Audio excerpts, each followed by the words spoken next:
ဒေါက်တာစုံဆက်ဝရအရက်ခမင်းလို့ခေါ်တဲ့ Water for Life ဆိုတဲ့ရေရဲ့စာအုပ်ကိုထုတ်လုပ်ခဲ့တဲ့ထိုင်းနိုင်ငံမှာဆရာကြီးအသက်60ရှိပြီဒီရေရဲ့ဂုံတက်တိ60နဲ့တွေ့ရင်သူ့ဘဝမှာသေပြောပါပြီဆိုပြီးတော့စာအုပ်ကြီးအထူးရေးထားတယ်အင်္ဂလိပ်လိုနဲ့ထိုင်းတယ်ကျွန်တော်အဲ့စာအုပ်ကြီးကိုကန်ကောင်းလို့သွားပြီးတော့ဖတ်ခဲ့မိတယ်ဘလုံးကတော့နားမလည်ဘူး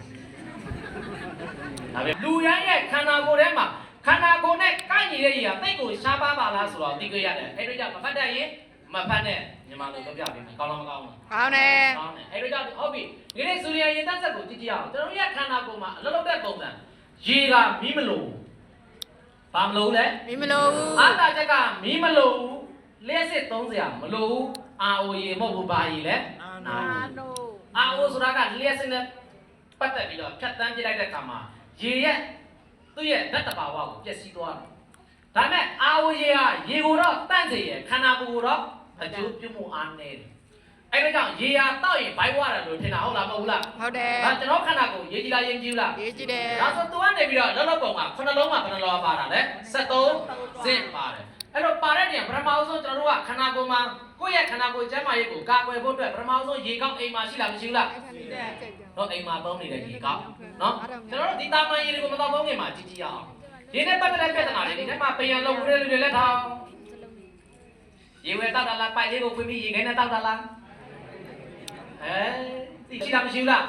တပုတ်ကဘယ်လောက်လဲ20နဲ့လာပို့လားမပို့ဘူးလားလာမပို့ရင်ကိုယ့်ကိုသွားထမ်းလားမထမ်းရဘူးလားထမ်းရတယ်ဘာရေကိုတောက်တာတော့ရေတန့်ကိုသွားွယ်တောက်တယ်ဒီရေတွေဘယ်ဟလာတာထောင်းရမိုးဘွားကြလားမဟုတ်ဟုတ်တယ်မိုးဘွားကြလာတဲ့ရေတွေဟုတ်လားမဟုတ်ဘူးလားတောတောင်တဘာဝလာလားမလာဘူးလားမိုးရွာရေဖြစ်လား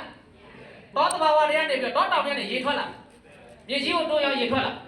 ရေထွက်တယ်အဲ့တော့ရေဘယ်ရလာလဲဆိုတော့ရေရဲ့တန်တရားကိုကြည့်ကြည့်အောင်ကျွန်တော်တို့မိုးရွာတယ်အရင်တော့ကကျွန်တော်တို့ကာဗွန်ဒိုင်အောက်ဆိုက်တွေတိတ်မများသေးဘူးအခုဆိုလို့ချင်းကျွန်တော်တို့လမ်းမှာသွားလို့ချင်း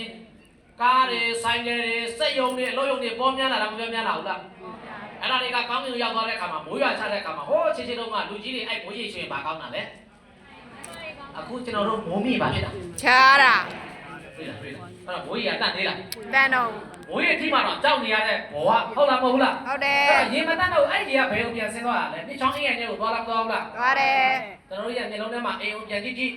အိမ်ကဘေးမှာညောင်းရှိလားမရှိဘူးလားရှိတယ်မြစ်ကောရှိလားမရှိဘူးလားရှိတယ်အဲ့ထဲကိုကျွန်တော်တို့အခန်းမှာသုံးဆွဲနေတဲ့အခန်းထဲမှာရေရှိုးတဲ့ကြီးတယ်မကောင်းတာတွေအကုန်လုံးဘယ်ထဲရောက်သွားတော့ရောက်တယ်ညောင်းလည်းရောက်လားမရောက်ဘူးလားရောက်တယ်အဲ့ညောင်းထဲမှာလမ်းကြုံရင်ကိုယ်တလေးပါလှည့်မတွေးလိုက်ဘူးလားတွေးတယ်တွေးလိုက်တယ်အမိုက်လေးပါမပြစ်လိုက်ဘူးလားပြစ်တယ်ပြစ်လိုက်တယ်အဲ့ကြီးတွေဘယ်ထဲရောက်သွားတော့ကျွန်တော်ဆွပြလိုက်တဲ့ရတယ်ညောင်းလည်းရောက်သွားလားမရောက်သွားဘူးလားရောက်တယ်ရောက်သွားတယ်တောက်ရင်ကောင်းကောင်းကျွန်တော်တောက်နေလေရလာလည်းသိလားအဲ့တော့မြေချောင်းရဲ့ထဲမှာရှိလားမရှိဘူးလား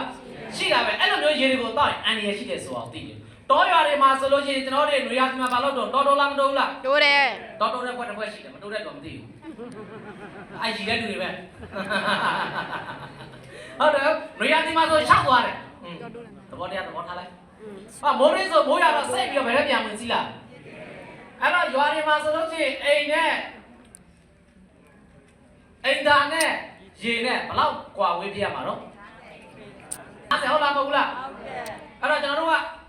ရေတွင်းနဲ့အိမ်သားနဲ့နီလာမနီးဘူးလားနီးတယ်ဘယ်နဲ့ကိမိုးလေးပဲသွားတော့